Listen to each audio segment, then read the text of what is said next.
Ato ning ipadayon og tuno lang ato mga solar radio transistor sa ato ang mga beneficiary. Ani ata karon sa Solimaning Dakbayan sa Davao, Barangay Tomas, Monteverde. Ato nang maila-ila. Kinsa kini ato ang beneficiary karong adlaw? Ayan. May buntag. Ay, batag, ma'am. May buntag. Okay, unsay pangalan nimo nay? Malina, sir.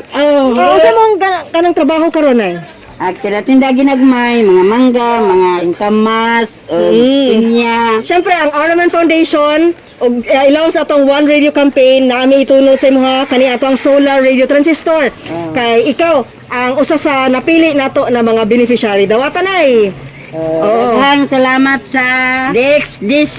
Oo. Nganong nga nagkinahanglan man gid mo gradyo dire? Gusto ko nga mamina og mga balita o mga drama nga mao ni karon nga pasalamat ko nakadawat ko. Mabara to si Radyoman Joel Baray, kini si Radyoman Aimee Genita, Tatak RMN.